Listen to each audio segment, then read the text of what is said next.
রাধারানীর কৃপা লাভ না হলে শ্রীকৃষ্ণকে লাভ করা যায় না। সারা পৃথিবীতে রাধারানীর এই একটি মন্দির, যেটা স্বয়ং রাধারানীর স্থান, শ্রীজির নিজ মহল বরসানা। শাস্ত্রে বলা হয়েছে, রা শব্দ শোনা মাত্রই শ্রীকৃষ্ণ উৎকণ্ঠিত হয়ে ওঠেন, আর ধা শব্দ শোনা মাত্র স্বয়ং ভগবান তার পিছন পিছন ছুটে যান আরো আরো রাধা নাম শোনার জন্য। এই বরসানা ধামে বৃক্ষ লতা পাহাড় গাছে গাছে সুখ সারি শুধু রাধা নাম করে, কৃষ্ণ প্রেমের বর্ষণ করে বলেই নাম হয়তো বরসানা। এখন আমি দাঁড়িয়ে রয়েছি রাধারানীর গ্রাম বরসানায়। ওই যে আমার পিছনে একটা দেখুন, পাহাড়ের উপর বিশাল বড় রাজমহল দেখা যাচ্ছে, ওটাই হচ্ছে শ্রীজির নিজের মহল বরসানা ধাম। আজকের যাত্রাটা আমরা শুরু করেছিলাম বৃন্দাবন থেকে। বৃন্দাবন বাস স্ট্যান্ড থেকেই ডাইরেক্ট বরসানা ধাম যাওয়ার বাস পাওয়া যায়।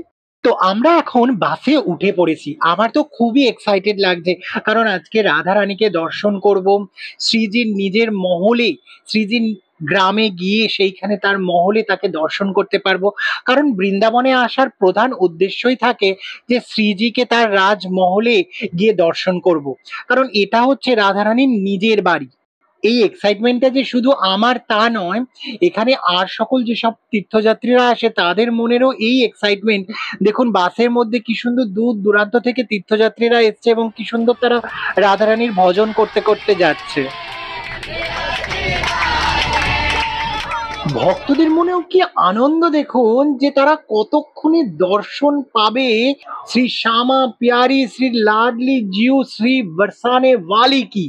বৃন্দাবন থেকে বরসানা ধাম হচ্ছে প্রায় 47 কিলোমিটার। এই ইলেকট্রিক বাসে করে যেতে প্রায় 1 থেকে 1.5 ঘন্টা লাগে। বৃন্দাবন বাস স্ট্যান্ড থেকে প্রত্যেক আধ ঘন্টা অন্তর অন্তরই এরকম ইলেকট্রিক এসি বাস পেয়ে যাবেন। এই বাসগুলোতে বেশ ভালোই কমফোর্টেবলি আসা যায়, প্রচুর সিটসও রয়েছে এবং প্রত্যেক আধ ঘন্টা অন্তর অন্তরই এই বাসগুলো রয়েছে। মথুরা নিউ বাস স্ট্যান্ড থেকেও আপনারা এরকম বরসানায় যাওয়ার বাস পেয়ে যাবেন। ওখানে এসি বাস পাবেন না, এমনি নন এসি সরকারি বাস পেয়ে যাবেন। বরসানার বাসে কিন্তু এখন প্রচুর ভিড় হয়। আমরা কত সকালবেলা বেরিয়েছি, তাতেই দেখছেন একটাও সিট খালি নেই, এমনকি লোক দাঁড়িয়ে পর্যন্ত রয়েছে। বেলার দিকে কিন্তু আরোই ভিড় হয়, একদম ওঠাই যায় না বাসে। সেই একেবারে 9টা-10টার সময় কলকাতার মেট্রোয় যেরকম ভিড় হয়, ঠিক সেরকম ভিড় হয়ে যায়। এখন সকাল 7টার সময় বরসানায় নামালো আমাদেরকে এই বাস। সকাল 7টাতেই কি কটকটে রোদ্দুর উঠেছে দেখুন। যাই হোক, তো এই বাসে আমাদের 70 টাকা করে ভাড়া নিয়েছে। আমার পিছনের এই রাস্তাটা সোজা শ্রীজির মন্দির অর্থাৎ বরসানা ধামের দিকে গেছে। তো আসুন আমরা এবার শ্রীজিকে দর্শন করতে বরসানা ধামের দিকে যাই। রাধারানীর বাবা হচ্ছেন বৃষভানু রাজা, সেই জন্যই এই জায়গার নাম হয়েছে বৃষভানুপুর, যেটাকে সংক্ষেপে বরসানা বলে। ওই যে পাহাড়ের ওপর যে মহলটা দেখা যাচ্ছে, ওইটাই হচ্ছে রাধারানীর বাবা বৃষভানু রাজার রাজমহল। আমরা এখন রাধারানীর গ্রামের মধ্যে দিয়ে হেঁটে যাচ্ছি, আর ওই যে সামনে শ্রীজির মহলটা দেখে মনে হচ্ছে যেন সম্পূর্ণ ব্রজমণ্ডলের উপর মুকুটের মতন। এই যে এখানে গেটটা দেখছেন, এই গেটটাই হচ্ছে বরসানা গ্রামের প্রবেশদ্বার। এখান দিয়ে সোজা চলে গেলেই বরসানার পাহাড়ে উঠে যাব। রাধারানীর মন্দিরে ঢোকার এই রাস্তাটার নাম হচ্ছে রঙ্গেলি গলি। এখানে রাধাকৃষ্ণের হরি লীলা হয়েছিল। হরি মানে হচ্ছে এখানে রাধাকৃষ্ণ রং বা আবির দিয়ে খেলেছিল, এবং সেই জন্যেই এই গলির নাম হচ্ছে রঙ্গেলি গলি। সেই পরম্পরা মেনে আজও কিন্তু এখানে হোলি খেলা হয়। তাই হোলির সময় নন্দগাঁও থেকে সবাই এই বরসানার রঙ্গেলি গলিতে এসে বরসানাবাসীর সাথে হোলি খেলে, যেটা বরসানার বিখ্যাত লাঠমার হোলি নামে প্রসিদ্ধ। এখন সকাল থেকে এই মন্দিরের সামনের এই দোকানগুলো সব খুলে দিয়েছে, কারণ অনেক দর্শনার্থী ভক্তদের আসাও শুরু হয়ে গেছে। এখানে কি সুন্দর সুন্দর লাড্ডু গোপালের বিগ্রহ বিক্রি হচ্ছে, তারপর ভগবানের ড্রেস, আরো বিভিন্ন রকমের ভগবানের শৃঙ্গারের জিনিস সবকিছু পাওয়া যাচ্ছে। এখানে আবার সবাই ফুচকাকে পানিপুরি বলে। দেখলাম যে সাইডে এই পানিপুরি বিক্রি হচ্ছে।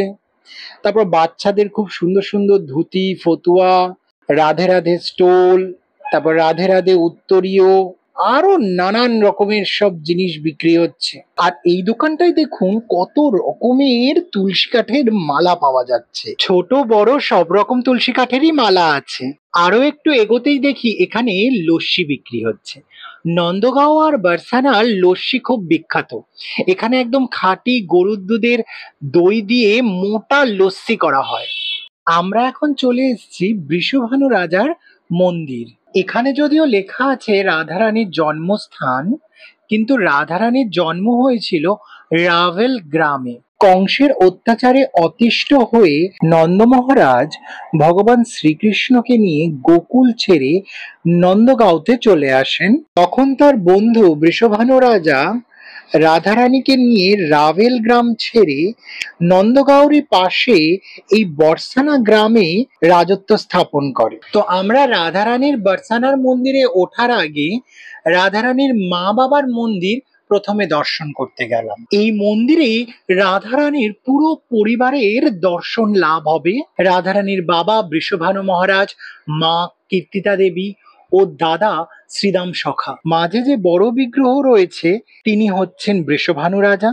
বৃষভানু রাজার বাম দিকে রয়েছে মাতা কীর্তিতা দেবী ও ডান দিকে রয়েছে রাধারানীর বড় দাদা। আর একদম ডান দিকে রাধা ও কৃষ্ণের একদম শিশু স্বরূপ রয়েছে, অর্থাৎ রাধারানী লাডলি স্বরূপে আর কৃষ্ণ গোপাল স্বরূপে রয়েছে। রাধারানীর এখানে মা বাবার সঙ্গে একসাথে সেবা হচ্ছে বলে একদম বাৎসল্য স্বরূপে সেবা হচ্ছে, সেই জন্য এখানে রাধা কৃষ্ণের শিশু স্বরূপ রয়েছে। এখান থেকে এখন আমরা রাধারানীর কাকার বাড়ি যাব দেখতে। রাধারানীর খুড়তুতো ভাই হচ্ছে কৃষ্ণের সুদাম সখা। অনেকে মনে করেন যে এটা সেই দরিদ্র ব্রাহ্মণ সুদামার মন্দির, যে কিনা দ্বারকায় শ্রীকৃষ্ণের কাছে গেছিল, শ্রীকৃষ্ণ যেই সুদামার পা ধুইয়ে দিয়েছিল। এটা কিন্তু সেই সুদামা বিপ্রের মন্দির নয়, এটা হচ্ছে রাধারানীর খুড়তুতো ভাই অর্থাৎ রাধারানীর কাকার ছেলে সুদাম সখার মন্দির।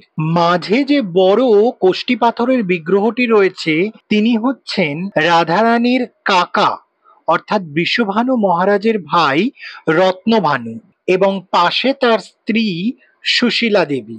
আর নিচে যে বড় অষ্টধাতুর বিগ্রহটি রয়েছে তিনি হচ্ছেন রত্নভানু রাজার পুত্র ও রাধারানীর খুড়তুতো ভাই সুদাম। আর তার পাশে রয়েছে তার স্ত্রী শ্রীদাম, সুদাম, দাম, বসুধাম। তারা হচ্ছেন ভগবান শ্রীকৃষ্ণের 12 জন সখার অন্যতম 4 সখা। বারসানায় আরো অনেক কিছু দর্শনীয় স্থান রয়েছে। সব দর্শনীয় স্থানগুলো যদি এই একটা ভিডিওতে দিয়ে দিই তাহলে এই ভিডিওটা অনেক বেশি লম্বা হয়ে যাবে। তাই পরবর্তী ভিডিওতে থাকছে বারসানার আরো অনেক দর্শনীয় স্থান। আজকের এই ব্লগটা এই পর্যন্তই, দেখা হচ্ছে পরবর্তী ব্লগে।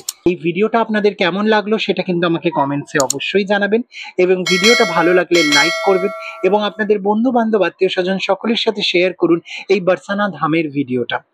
এরকম আরো ব্লগ দেখার জন্য আমাদের এই চ্যানেলটি সাবস্ক্রাইব করুন, নিচে সাবস্ক্রাইব বাটন ক্লিক করে এবং পাশের বেল আইকনটাও ক্লিক করে দেবেন, তাহলে যখনই কোনো নতুন ভিডিও আসবে আপনার কাছে নোটিফিকেশন পৌঁছে যাবে। হরে কৃষ্ণ।